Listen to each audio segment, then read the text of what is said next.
ਸਾਡੇ ਅੱਜ ਦਾ ਟੌਪਿਕ ਹੈ 1857 ਈਸਵੀ ਦੇ ਵਿਦਰੋਹ ਦੇ ਕੀ ਕਾਰਨ ਸਨ। ਅੱਜ ਅਸੀਂ ਗੱਲ ਕਰਾਂਗੇ ਕੇਵਲ ਰਾਜਨੀਤਿਕ ਕਾਰਨਾਂ ਦੇ ਬਾਰੇ। ਇਸ ਵਿੱਚ ਕੋਈ ਸ਼ੱਕ ਨਹੀਂ ਕਿ 1857 ਈਸਵੀ ਦਾ ਵਿਦਰੋਹ ਚਰਬੀ ਵਾਲੇ ਕਾਰਤੂਸਾਂ ਦੇ ਮਾਮਲੇ ਤੋਂ ਸ਼ੁਰੂ ਹੋਇਆ ਸੀ, ਪਰ ਇਸ ਵਿਸ਼ਾਲ ਵਿਦਰੋਹ ਦੇ ਅਸਲੀ ਕਾਰਨ ਅੰਗਰੇਜ਼ਾਂ ਦੇ ਪਿਛਲੇ 100 ਸਾਲਾਂ ਦੇ ਸ਼ਾਸਨ ਕਾਲ ਵਿੱਚ ਪਾਏ ਜਾਂਦੇ ਸਨ। 1857 ਈਸਵੀ ਦਾ ਮਹਾਨ ਵਿਦਰੋਹ ਕਈ ਪ੍ਰਕਾਰ ਦੇ ਕਾਰਨਾਂ ਦਾ ਨਤੀਜਾ ਸੀ।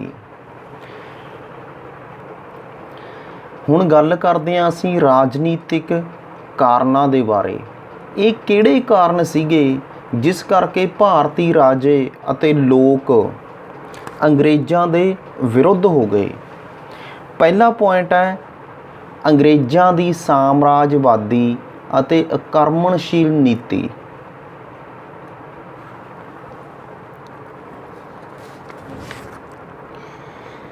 ਪਲਾਸੀ ਦੀ ਲੜਾਈ ਤੇ ਬਕਸਰ ਦੀ ਲੜਾਈ ਦੇ ਸਿੱਟੇ ਵਜੋਂ ਅੰਗਰੇਜ਼ੀ ਕੰਪਨੀ ਨੇ ਬੰਗਾਲ ਉੱਤੇ ਆਪਣਾ ਅਧਿਕਾਰ ਕਰ ਲਿਆ। ਕਲਾਈਵ ਨੇ ਪਲਾਸੀ ਦੀ ਲੜਾਈ ਸ਼ਕਤੀ ਅਤੇ ਸਾਜ਼ਿਸ਼ ਨਾਲ ਜਿੱਤੀ ਸੀ। ਕਲਾਈਵ ਤੋਂ ਬਾਅਦ ਕੰਪਨੀ ਦੇ ਸਾਰੇ ਗਵਰਨਰ ਜਨਰਲਾਂ ਨੇ ਜਾਇਜ਼ ਜਾਂ ਨਜਾਇਜ਼ ਢੰਗਾਂ ਦੀ ਵਰਤੋਂ ਕਰਕੇ ਭਾਰਤ ਵਿੱਚ ਬ੍ਰਿਟਿਸ਼ ਰਾਜ ਦੇ ਵਿਸਤਾਰ ਦੇ ਲਗਾਤਾਰ ਯਤਨ ਕੀਤੇ ਅਤੇ ਭਾਰਤੀ ਰਿਆਸਤਾਂ ਨੂੰ ਯੁੱਧ ਅਤੇ ਛਲ ਕਪਟ ਰਾਹੀਂ ਹਥਿਆਉਣ ਲੱਗੇ। ਵਾਰਨ ਹੇਸਟਿੰਗਜ਼ ਨੇ ਬੰਗਾਲ, ਬਿਹਾਰ ਤੇ ਉੜੀਸਾ ਉੱਤੇ ਕੰਪਨੀ ਦਾ ਸਿੱਧੇ ਰੂਪ ਵਿੱਚ ਸ਼ਾਸਨ ਸਥਾਪਿਤ ਕਰ ਦਿੱਤਾ ਅਤੇ ਮੈਸੂਰ ਦੇ ਵਿਰੁੱਧ ਦੂਜਾ ਯੁੱਧ, ਮਰਾਠਿਆਂ ਦੇ ਵਿਰੁੱਧ ਪਹਿਲਾ ਯੁੱਧ ਕੀਤਾ। ਇਸ ਤੋਂ ਬਾਅਦ ਕਾਰਨਵਾਲਿਸ ਨੇ ਮੈਸੂਰ ਦੇ ਸ਼ਾਸਕ ਵਿਰੁੱਧ ਤੀਜਾ ਯੁੱਧ ਕੀਤਾ। ਵੈਲਜ਼ਲੀ ਨੇ ਸਹਾਇਕ ਸੰਧੀ ਪ੍ਰਣਾਲੀ ਰਾਹੀਂ ਭਾਰਤ ਵਿੱਚ ਬ੍ਰਿਟਿਸ਼ ਪ੍ਰਭੂਸੱਤਾ ਨੂੰ ਵੱਧ ਤੋਂ ਵੱਧ ਦੇਸੀ ਰਿਆਸਤਾਂ ਵਿੱਚ ਸਥਾਪਿਤ ਕਰਨ ਦੇ ਸਫਲ ਉਪਰਾਲੇ ਕੀਤੇ। ਵੈਲਜ਼ਲੀ ਦੀ ਨੀਤੀ ਉੱਤੇ ਚੱਲਦੇ ਹੋਏ ਹੇਸਟਿੰਗਜ਼ ਨੇ ਪਹਿਲਾਂ ਤਾਂ ਨੇਪਾਲ ਦੇ ਗੋਰਖਿਆਂ ਨਾਲ ਯੁੱਧ ਕਰਕੇ ਉਹਨਾਂ ਦੇ ਕਈ ਪ੍ਰਦੇਸ਼ ਪ੍ਰਾਪਤ ਕਰ ਲਏ ਅਤੇ ਫਿਰ ਕੂਟਨੀਤੀ ਤੇ ਯੁੱਧ ਰਾਹੀਂ ਮਰਾਠਿਆਂ, ਪਿੰਡਾਰੀਆਂ ਤੇ ਪਠਾਣਾਂ ਨੂੰ ਸ਼ਕਤੀਹੀਣ ਕਰ ਦਿੱਤਾ। ਐਮਹਰਸਟ ਨੇ ਬਰਮਾ ਦੇ ਵਿਰੁੱਧ ਯੁੱਧ ਕੀਤਾ ਜੋ 2 ਵਰ੍ਹਿਆਂ ਤੱਕ ਚੱਲਦਾ ਰਿਹਾ। ਦੁਸ਼ਮਣ ਨੂੰ ਹਰਾ ਕੇ ਬਰਮਾ ਦੇ ਕੁਝ ਪ੍ਰਦੇਸ਼ਾਂ ਉੱਤੇ ਅਧਿਕਾਰ ਕਰ ਲਿਆ। ਵਿਲੀਅਮ ਬੈਂਟਿਕ ਭਾਰਤ ਵਿੱਚ ਲੋਕਾਂ ਦੀ ਭਲਾਈ ਲਈ ਕੀਤੇ ਗਏ ਪ੍ਰਸ਼ਾਸਨਿਕ ਤੇ ਸਮਾਜਿਕ ਸੁਧਾਰਾਂ ਲਈ ਪ੍ਰਸਿੱਧ ਹੈ, ਪਰ ਉਸ ਨੇ ਵੀ ਨਜਾਇਜ਼ ਢੰਗ ਨਾਲ ਕੁਰਗ ਤੇ ਕਸ਼ਾਰ ਦੇ ਰਾਜਾਂ ਨੂੰ ਬ੍ਰਿਟਿਸ਼ ਸਾਮਰਾਜ ਵਿੱਚ ਸ਼ਾਮਲ ਕੀਤਾ। ਇਸ ਤੋਂ ਬਾਅਦ ਆਕਲੈਂਡ ਇਸ ਨੇ ਅਫਗਾਨਿਸਤਾਨ ਦੇ ਵਿਰੁੱਧ ਯੁੱਧ ਕੀਤਾ, ਜਿਹੜਾ ਨੈਤਿਕ ਪੱਖ ਤੋਂ ਅਨੁਚਿਤ ਤੇ ਰਾਜਨੀਤਿਕ ਪੱਖ ਤੋਂ ਅੰਗਰੇਜ਼ਾਂ ਲਈ ਵਿਪਤਾਜਨਕ ਸਿੱਧ ਹੋਇਆ। ਇਸ ਤੋਂ ਬਾਅਦ ਐਲਨਬਰਾ ਨੇ ਸਿੰਧ ਦੇ ਨਿਰਦੋਸ਼ ਅਮੀਰਾਂ ਦੇ ਵਿਰੁੱਧ ਮੁਹਿੰਮ ਭੇਜੀ ਗਈ ਅਤੇ ਉਹਨਾਂ ਨੂੰ ਹਰਾ ਕੇ ਸਿੰਧ ਨੂੰ ਬ੍ਰਿਟਿਸ਼ ਸਾਮਰਾਜ ਵਿੱਚ ਮਿਲਾ ਲਿਆ ਗਿਆ। ਐਲਨਬਰਾ ਦੇ ਉੱਤਰਾਧਿਕਾਰੀ ਹਾਰਡਿੰਗ ਨੇ ਸਿੱਖਾਂ ਨਾਲ ਯੁੱਧ ਕੀਤਾ, ਜਿਸ ਦੇ ਦੌਰਾਨ ਅੰਗਰੇਜ਼ਾਂ ਦੀ ਭਿਆਨਕ ਅਵਸਥਾ ਹੋ ਗਈ ਸੀ ਅਤੇ ਸਿੱਖ ਸੈਨਾਪਤੀਆਂ ਦੀ ਗਦਾਰੀ ਕਾਰਨ ਹੀ ਉਹ ਇਸ ਯੁੱਧ ਵਿੱਚ ਜੇਤੂ ਹੋਏ ਸਨ। ਇਸ ਯੁੱਧ ਤੋਂ ਬਾਅਦ ਕੰਪਨੀ ਨੇ ਇੱਕ ਸੰਧੀ ਰਾਹੀਂ ਸਤਲੁਜ ਅਤੇ ਬਿਆਸ ਦੇ ਵਿਚਾਲੇ ਦੇ ਸਭ ਤੋਂ ਉਪਜਾਊ ਪ੍ਰਦੇਸ਼ ਭਾਰਤੀ ਬ੍ਰਿਟਿਸ਼ ਸਾਮਰਾਜ ਵਿੱਚ ਸ਼ਾਮਲ ਕਰ ਲਏ ਸਨ। ਵਧੇਰੇ ਗਿਣਤੀ ਵਿੱਚ ਦੇਸੀ ਰਿਆਸਤਾਂ ਅਤੇ ਪ੍ਰਦੇਸ਼ਾਂ ਨੂੰ ਅਨੁਚਿਤ ਤੇ ਅਨੈਤਿਕ ਢੰਗ ਨਾਲ ਬ੍ਰਿਟਿਸ਼ ਸਾਮਰਾਜ ਵਿੱਚ ਸ਼ਾਮਲ ਕੀਤੇ ਜਾਣ ਦੇ ਸਿੱਟੇ ਵਜੋਂ ਭਾਰਤੀ ਸ਼ਾਸਕਾਂ, ਸਮੰਤਾਂ, ਸਰਦਾਰਾਂ ਅਤੇ ਆਮ ਲੋਕਾਂ ਵਿੱਚ ਵੀ ਅੰਗਰੇਜ਼ੀ ਕੰਪਨੀ ਵਿਰੁੱਧ ਅਸੰਤੋਖ ਤੇ ਵਿਦਰੋਹ ਦੀਆਂ ਭਾਵਨਾਵਾਂ ਪੈਦਾ ਹੋ ਗਈਆਂ ਅਤੇ ਬਹੁਤ ਸਾਰੇ ਸਥਾਨਾਂ ਉੱਤੇ ਕੰਪਨੀ ਵਿਰੁੱਧ ਵਿਦਰੋਹ ਵੀ ਹੋਏ।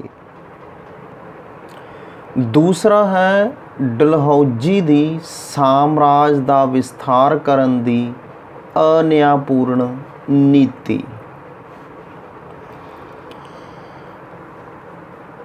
ਸਭ ਤੋਂ ਪਹਿਲਾਂ ਉਸ ਨੇ ਪੰਜਾਬ ਦੇ ਵਿਰੁੱਧ ਯੁੱਧ ਕੀਤਾ। ਉਹਨਾਂ ਨੂੰ ਹਰਾ ਕੇ ਪੰਜਾਬ ਨੂੰ ਭਾਰਤੀ ਬ੍ਰਿਟਿਸ਼ ਸਾਮਰਾਜ ਵਿੱਚ ਸ਼ਾਮਲ ਕਰਨ ਦਾ ਐਲਾਨ ਕਰ ਦਿੱਤਾ। ਇਸ ਦੇ ਸਿੱਟੇ ਵਜੋਂ ਪੰਜਾਬ ਦੇ ਸਰਦਾਰਾਂ ਅਤੇ ਲੋਕਾਂ ਦੀਆਂ ਭਾਵਨਾਵਾਂ ਅੰਗਰੇਜ਼ਾਂ ਵਿਰੁੱਧ ਉਤੇਜਿਤ ਹੋ ਉੱਠੀਆਂ। 1852 ਈਸਵੀ ਵਿੱਚ ਡਲਹੌਜ਼ੀ ਨੇ ਬਰਮਾ ਵਿਰੁੱਧ ਯੁੱਧ ਦਾ ਐਲਾਨ ਕਰ ਦਿੱਤਾ ਅਤੇ ਬਰਮਾ ਨੂੰ ਹਰਾ ਕੇ ਪੇਗੂ ਨੂੰ ਭਾਰਤੀ ਬ੍ਰਿਟਿਸ਼ ਸਾਮਰਾਜ ਵਿੱਚ ਮਿਲਾ ਲਿਆ ਗਿਆ। ਇਸੇ ਤਰ੍ਹਾਂ 1856 ਈਸਵੀ ਵਿੱਚ ਅਵਧ ਉੱਤੇ ਅਕੁਸ਼ਲ ਪ੍ਰਸ਼ਾਸਨ ਦੇ ਬਹਾਨੇ ਕਬਜ਼ਾ ਕਰ ਲਿਆ ਗਿਆ। ਇਸ ਤਰ੍ਹਾਂ ਅੰਗਰੇਜ਼ਾਂ ਦੀ ਵੱਧ ਤੋਂ ਵੱਧ ਰਿਆਸਤਾਂ ਉੱਤੇ ਕਬਜ਼ਾ ਕਰਨ ਦੀ ਨੀਤੀ ਨੇ ਦੇਸੀ ਸ਼ਾਸਕਾਂ ਵਿੱਚ ਹੀ ਨਹੀਂ ਸਗੋਂ ਲੋਕਾਂ ਵਿੱਚ ਵੀ ਘਬਰਾਹਟ ਅਤੇ ਅਸੰਤੋਖ ਦੀ ਭਾਵਨਾ ਪੈਦਾ ਕਰ ਦਿੱਤੀ। ਤੀਸਰਾ ਹੈ ਲੈਪਸ ਸਿਧਾਂਤ। ਇਸ ਸਿਧਾਂਤ ਅਨੁਸਾਰ ਬੇਔਲਾਦ ਦੇਸੀ ਰਿਆਸਤਾਂ ਦੇ ਸ਼ਾਸਕਾਂ ਨੂੰ ਆਪਣੇ ਗੋਦ ਲਏ ਪੁੱਤਰਾਂ ਦੀ ਬ੍ਰਿਟਿਸ਼ ਸਰਕਾਰ ਤੋਂ ਮਨਜ਼ੂਰੀ ਲੈਣੀ ਪੈਂਦੀ ਸੀ ਅਤੇ ਅਜਿਹੀ ਮਨਜ਼ੂਰੀ ਨਾ ਮਿਲਣ 'ਤੇ ਇਹਨਾਂ ਸ਼ਾਸਕਾਂ ਦੀਆਂ ਰਿਆਸਤਾਂ ਨੂੰ ਭਾਰਤੀ ਸਾਮਰਾਜ ਵਿੱਚ ਸ਼ਾਮਲ ਕਰ ਲਿਆ ਜਾਂਦਾ ਸੀ, ਭਾਵ ਅੰਗਰੇਜ਼ੀ ਸਾਮਰਾਜ ਵਿੱਚ ਸ਼ਾਮਲ ਕਰ ਲਿਆ ਜਾਂਦਾ ਸੀ। ਡਲਹੌਜ਼ੀ ਤੋਂ ਪਹਿਲਾਂ ਵੀ ਇਸ ਸਿਧਾਂਤ ਨੂੰ ਸਮੇਂ-ਸਮੇਂ 'ਤੇ ਲਾਗੂ ਕਰਕੇ ਕਈ ਰਿਆਸਤਾਂ ਉੱਤੇ ਕਬਜ਼ਾ ਕਰ ਲਿਆ ਗਿਆ ਸੀ। ਮਿਸਾਲ ਵਜੋਂ ਗਵਰਨਰ ਜਨਰਲ ਐਲਨਬਰਾ ਨੇ 1843 ਈਸਵੀ ਵਿੱਚ ਇਸ ਸਿਧਾਂਤ ਨੂੰ ਕਾਰਜ ਰੂਪ ਦਿੰਦੇ ਹੋਏ ਪੰਜਾਬ ਦੀ ਰਿਆਸਤ ਕੈਥਲ ਨੂੰ ਬ੍ਰਿਟਿਸ਼ ਸਾਮਰਾਜ ਵਿੱਚ ਸ਼ਾਮਲ ਕਰ ਲਿਆ ਸੀ। ਡਲਹੌਜ਼ੀ ਦੇ ਸ਼ਾਸਨ ਕਾਲ ਵਿੱਚ ਕਈ ਰਿਆਸਤਾਂ ਦੇ ਬੇਔਲਾਦ ਰਾਜਿਆਂ ਦੀ ਮੌਤ ਤੋਂ ਬਾਅਦ ਉਹਨਾਂ ਦੀਆਂ ਰਿਆਸਤਾਂ ਨੂੰ ਬ੍ਰਿਟਿਸ਼ ਸਾਮਰਾਜ ਵਿੱਚ ਮਿਲਾ ਲਿਆ ਗਿਆ ਸੀ। 1848 ਈਸਵੀ ਵਿੱਚ 17 ਦੇ ਨਿਰਸੰਤਾਨ ਸ਼ਾਸਕ ਆਪਾ ਸਾਹਿਬ ਦੀ ਮੌਤ ਉੱਤੇ 17 ਦਾ ਵਿਲਜ ਕਰ ਲਿਆ ਗਿਆ ਸੀ, ਭਾਵ ਬ੍ਰਿਟਿਸ਼ ਸਾਮਰਾਜ ਵਿੱਚ ਮਿਲਾ ਲਿਆ ਗਿਆ ਸੀ। 1853 ਈਸਵੀ ਵਿੱਚ ਝਾਂਸੀ ਦੇ ਬੇਔਲਾਦ ਸ਼ਾਸਕ ਗੰਗਾਧਰ ਰਾਓ ਦੇ ਅਕਾਲ ਚਲਾਣੇ ਤੋਂ ਬਾਅਦ ਉਸ ਦੇ ਗੋਦ ਲਏ ਪੁੱਤਰ ਆਨੰਦ ਰਾਓ ਦਾ ਰਾਜ ਗੱਦੀ ਉੱਤੇ ਅਧਿਕਾਰ ਸਵੀਕਾਰ ਨਾ ਕਰਦੇ ਹੋਏ ਝਾਂਸੀ ਨੂੰ ਵੀ ਬ੍ਰਿਟਿਸ਼ ਸਾਮਰਾਜ ਵਿੱਚ ਸ਼ਾਮਲ ਕਰ ਲਿਆ ਸੀ। ਇਸੇ ਸਾਲ ਹੀ ਨਾਗਪੁਰ ਦੀ ਰਿਆਸਤ ਦੇ ਸ਼ਾਸਕ ਦੀ ਮੌਤ ਤੋਂ ਬਾਅਦ ਉਸ ਦੇ ਗੋਦ ਲਏ ਪੁੱਤਰ ਜਸਵੰਤ ਰਾਓ ਦਾ ਰਾਜਗੱਦੀ ਉੱਤੇ ਅਧਿਕਾਰ ਅਸਵੀਕਾਰ ਕਰਦੇ ਹੋਏ ਇਸ ਰਿਆਸਤ ਦੇ ਵੀ ਬ੍ਰਿਟਿਸ਼ ਸਾਮਰਾਜ ਵਿੱਚ ਸ਼ਾਮਲ ਕਰਨ ਦਾ ਐਲਾਨ ਕਰ ਦਿੱਤਾ ਗਿਆ। ਭਾਰਤੀ ਰਾਜੇ ਇਹ ਵੇਖ ਕੇ ਕਿ ਇੱਕ ਦੇਸੀ ਰਿਆਸਤ ਤੋਂ ਬਾਅਦ ਦੂਜੀ ਰਿਆਸਤ ਨੂੰ ਅਕੁਸ਼ਲ ਸ਼ਾਸਨ ਕਰਕੇ ਜਾਂ ਕੁਦਰਤੀ ਵਾਰਸ ਨਾ ਹੋਣ ਕਰਕੇ ਅੰਗਰੇਜ਼ੀ ਸਾਮਰਾਜ ਵਿੱਚ ਸ਼ਾਮਲ ਕੀਤਾ ਜਾ ਰਿਹਾ ਹੈਗਾ, ਆਪਣੇ ਰਾਜ ਸਿੰਘਾਸਨਾਂ ਦੇ ਉੱਤੇ ਕੰਬਣ ਲੱਗੇ। ਭਾਰਤੀ ਰਾਜੇ ਆਪਣੇ ਸਾਹਮਣੇ ਇਹ ਅਨੁਭਵ ਕਰਕੇ ਕਿਹਾ ਜਾਂਦਾ ਹੈ ਤਰਾਹ ਉੱਠੇ ਕਿ ਸਭ ਕੁਝ ਲਾਲ ਹੋ ਜਾਵੇਗਾ, ਭਾਵ ਸਾਰੀਆਂ ਦੇਸੀ ਰਿਆਸਤਾਂ ਨੂੰ ਅੰਗਰੇਜ਼ੀ ਸਾਮਰਾਜ ਵਿੱਚ ਸ਼ਾਮਲ ਕਰ ਲਿਆ ਜਾਵੇਗਾ। ਚੌਥਾ ਹੈ ਝਾਂਸੀ ਦੀ ਰਾਣੀ ਦੀ ਅੰਗਰੇਜ਼ਾਂ ਤੋਂ ਬਦਲਾ ਲੈਣ ਦੀ ਭਾਵਨਾ। ਝਾਂਸੀ ਦੇ ਸੁਰਗਵਾਸੀ ਸ਼ਾਸਕ ਗੰਗਾਧਰ ਰਾਓ ਦੀ ਵਿਧਵਾ ਰਾਣੀ ਲਕਸ਼ਮੀ ਬਾਈ ਕੰਪਨੀ ਦੇ ਸ਼ਾਸਨ ਵਿਰੁੱਧ ਭੜਕ ਉੱਠੀ। ਕਿਉਂਕਿ ਉਸ ਨੂੰ ਤੇ ਉਸ ਦੇ ਗੋਦਲੇ ਪੁੱਤਰ ਨੂੰ ਝਾਂਸੀ ਦੇ ਰਾਜ ਤੋਂ ਵੰਚਿਤ ਕਰ ਦਿੱਤਾ ਗਿਆ ਸੀ।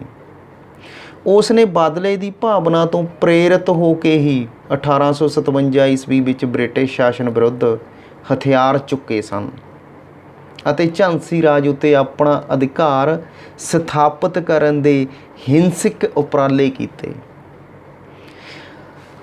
ਆਪਣੇ ਸੀਮਤ ਸਾਧਨਾਂ ਦੇ ਹੁੰਦੇ ਹੋਏ ਵੀ ਉਸ ਨੇ ਇਸ ਮਹਾਨ ਵਿਦਰੋਹ ਦੇ ਵਿੱਚ ਵੱਧ ਚੜ੍ਹ ਕੇ ਹਿੱਸਾ ਲਿਆ ਤੇ ਅੰਤ ਵਿੱਚ ਦੁਸ਼ਮਣਾਂ ਨਾਲ ਲੜਦੇ ਹੋਏ ਆਪਣੇ ਜੀਵਨ ਦਾ ਬਲੀਦਾਨ ਕਰ ਦਿੱਤਾ। ਅਗਲਾ ਹੈ ਨਾਨਾ ਸਾਹਿਬ ਦੀ ਪੈਨਸ਼ਨ ਬੰਦ ਕਰਨੀ। ਡਲਹੌਜੀ ਨੇ ਤੰਜੌਰ ਤੇ ਕਰਨਾਟਕ ਦੇ ਸ਼ਾਸਕਾਂ ਦੀਆਂ ਪਦਵੀਆਂ ਅਤੇ ਪੈਨਸ਼ਨਾਂ ਖਤਮ ਕਰ ਦਿੱਤੀਆਂ। 1852 ਈਸਵੀ ਵਿੱਚ ਜਦੋਂ ਆਖਰੀ ਪੇਸ਼ਵਾ ਬਾਜੀ ਰਾਓ ਦੂਜੇ ਦੀ ਮੌਤ ਹੋਈ ਤਾਂ ਉਸ ਨੇ ਉਸ ਦੇ ਮੁਤਬੰਨੇ ਪੁੱਤਰ ਧੁੰਦੂ ਪੰਤ, ਜਾਂ ਇਹ ਕਿਹਾ ਜਾ ਸਕਦਾ ਵੀ ਨਾਨਾ ਸਾਹਿਬ ਦੀ ਪੈਨਸ਼ਨ ਬੰਦ ਕਰ ਦਿੱਤੀ। ਨਾਨਾ ਸਾਹਿਬ ਨੇ ਭਾਰਤੀ ਸਰਕਾਰ ਤੇ ਬਰਤਾਨਵੀ ਸਰਕਾਰ ਨੂੰ ਆਪਣੀ ਪੈਨਸ਼ਨ ਲਈ ਅਪੀਲ ਕੀਤੀ, ਪਰ ਉਸ ਦੀ ਇੱਕ ਨਾ ਸੁਣੀ ਗਈ। ਅੰਤ ਵਿੱਚ ਨਿਰਾਸ਼ ਹੋ ਕੇ ਨਾਨਾ ਸਾਹਿਬ ਨੇ ਭਾਰਤੀ ਰਾਜਿਆਂ ਨਾਲ ਮਿਲ ਕੇ ਅੰਗਰੇਜ਼ਾਂ ਦੇ ਵਿਰੁੱਧ ਸਾਜ਼ਿਸ਼ ਕਰਨੀ ਸ਼ੁਰੂ ਕਰ ਦਿੱਤੀ।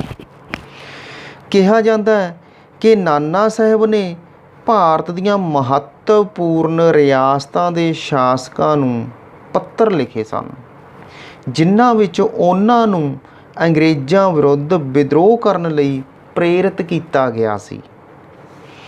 ਨਾਨਾ ਸਾਹਿਬ ਨੇ ਜੰਮੂ ਦੇ ਸ਼ਾਸਕ ਗੁਲਾਬ ਸਿੰਘ ਅਤੇ ਉਸ ਰਾਹੀਂ ਰੂਸ ਨਾਲ ਵੀ ਸੰਪਰਕ ਕੀਤਾ। ਗੁਲਾਬ ਸਿੰਘ ਉਸ ਨਾਲ ਮਿਲ ਗਿਆ ਅਤੇ ਰੂਸ ਨੇ ਵਚਨ ਦਿੱਤਾ ਕਿ ਜੇ ਨਾਨਾ ਦਾ ਦਿੱਲੀ ਉੱਤੇ ਅਧਿਕਾਰ ਹੋ ਗਿਆ ਤਾਂ ਉਸ ਉਪਰੰਤ ਉਸ ਦੀ ਕਲਕੱਤਾ ਵਿੱਚੋਂ ਅੰਗਰੇਜ਼ਾਂ ਨੂੰ ਬਾਹਰ ਕੱਢਣ ਵਿੱਚ ਸਹਾਇਤਾ ਕੀਤੀ ਜਾਵੇਗੀ।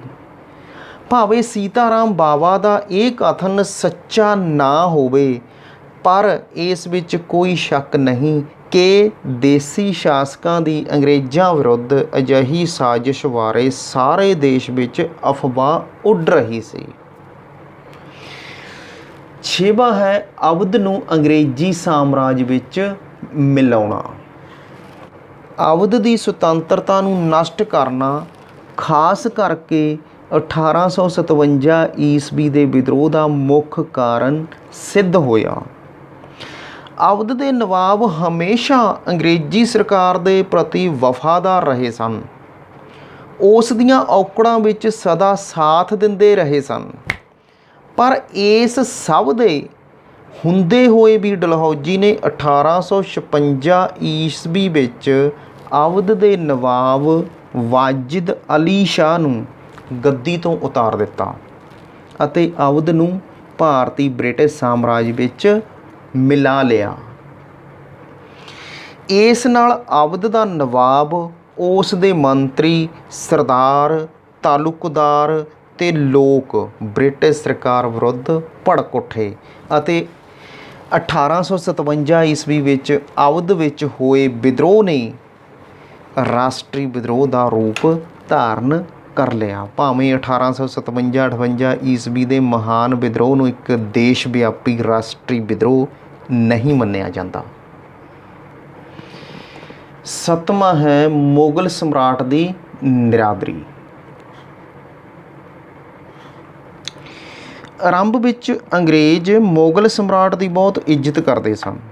ਉਹ ਸਮੇਂ-ਸਮੇਂ 'ਤੇ ਉਸ ਨੂੰ ਤੋਹਫੇ ਭੇਂਟ ਕਰਦੇ ਸਨ ਅਤੇ 1778 ਈਸਵੀ ਤੋਂ 1835 ਈਸਵੀ ਤੱਕ ਮੁਗਲ ਸਮਰਾਟ ਦੇ ਨਾਮ 'ਤੇ ਹੀ ਸਿੱਕੇ ਚਲਾਉਂਦੇ ਰਹੇ ਸਨ। ਪਰ ਹੌਲੀ-ਹੌਲੀ ਅੰਗਰੇਜ਼ੀ ਗਵਰਨਰ ਜਨਰਲਾਂ ਦੇ ਮੁਗਲ ਸਮਰਾਟ ਪ੍ਰਤੀ ਬਿਹਾਰ ਵਿੱਚ ਤਬਦੀਲੀ ਆਉਣ ਲੱਗੀ। ਹੇਸਟਿੰਗਜ਼ ਦੇ ਸ਼ਾਸਨ ਕਾਲ ਤੋਂ ਅੰਗਰੇਜ਼ਾਂ ਨੇ ਮੁਗਲ ਸਮਰਾਟ ਨੂੰ ਤੋਹਫੇ ਦੇਣੇ ਬੰਦ ਕਰ ਦਿੱਤੇ। ਇਸ ਤੋਂ ਕੁਝ ਸਮੇਂ ਬਾਅਦ ਬਰਤਾਨਵੀ ਸਮਰਾਟ ਦੇ ਨਾਮ 'ਤੇ ਸਿੱਕੇ ਚਲਾਉਣੇ ਸ਼ੁਰੂ ਕਰ ਦਿੱਤੇ। ਐਲਨਬਰਾ ਤੇ ਡਲਹੌਜੀ ਨੇ ਤਾਂ ਮੁਗਲ ਸਮਰਾਟ ਬਹਾਦਰ ਸ਼ਾਹ ਤੋਂ ਰਾਜ ਮਹਿਲ, ਕਿਲ੍ਹਾ ਤੇ ਪਦਵੀ ਖੋਹ ਲੈਣ ਦੀਆਂ ਯੋਜਨਾਵਾਂ ਬਣਾਈਆਂ। ਸਿੱਟੇ ਵਜੋਂ ਬਹਾਦਰ ਸ਼ਾਹ ਅੰਗਰੇਜ਼ਾਂ ਦਾ ਦੁਸ਼ਮਣ ਬਣ ਗਿਆ ਅਤੇ ਲੋਕ, ਖਾਸ ਕਰਕੇ ਮੁਸਲਿਮ ਲੋਕ ਜੋ ਮੁਗਲ ਸਮਰਾਟ ਦੀ ਬਹੁਤ ਇੱਜ਼ਤ ਕਰਦੇ ਸਨ, ਅੰਗਰੇਜ਼ਾਂ ਦੇ ਵਿਰੁੱਧ ਭੜਕ ਪਏ। ਇਸ ਲਈ 1857 ਈਸਵੀ ਵਿੱਚ ਦਿੱਲੀ ਵਿਦਰੋਹ ਦਾ ਮੁੱਖ ਕੇਂਦਰ ਬਣਿਆ। 8ਵਾਂ ਪੁਆਇੰਟ ਹੈ ਬੇਕਾਰ ਸੈਨਿਕਾਂ ਦੀ ਸਮੱਸਿਆ। ਦੇਸੀ ਰਾਜਾਂ ਦੇ ਬ੍ਰਿਟਿਸ਼ ਸਾਮਰਾਜ ਵਿੱਚ ਸ਼ਾਮਲ ਹੋ ਜਾਣ ਨਾਲ ਬਹੁਤ ਸਾਰੇ ਸੈਨਿਕ ਜਿਹੜੇ ਇਹਨਾਂ ਰਾਜਾਂ ਵਿੱਚ ਕੰਮ ਕਰਦੇ ਸਨ ਬੇਕਾਰ ਹੋ ਗਏ। ਇਹਨਾਂ ਲਈ ਆਪਣੇ ਜੀਵਨ ਨਿਰਵਾਹ ਲਈ ਪੈਸੇ ਕਮਾਉਣੇ ਔਖੇ ਹੋ ਗਏ। ਬ੍ਰਿਟਿਸ਼ ਸਰਕਾਰ ਨੇ ਇਹਨਾਂ ਬੇਕਾਰ ਸੈਨਿਕਾਂ ਦੀ ਸਮੱਸਿਆ ਵੱਲ ਕੋਈ ਧਿਆਨ ਨਾ ਦਿੱਤਾ। ਇਹ ਅਸੰਤੁਸ਼ਟ ਸੈਨਿਕ ਅੰਗਰੇਜ਼ਾਂ ਵਿਰੁੱਧ ਵਿਦਰੋਹ ਵਿੱਚ ਸ਼ਾਮਲ ਹੋਣ ਅਤੇ ਲੁੱਟ ਮਾਰ ਕਰਨ ਦੀ ਤਾਕ ਵਿੱਚ ਰਹਿੰਦੇ ਸਨ। ਇਹ ਸੀਗੇ 1857 ਈਸਵੀ ਦੇ ਵਿਦਰੋਹ ਦੇ ਰਾਜਨੀਤਿਕ ਕਾਰਨ। ਧੰਨਵਾਦ।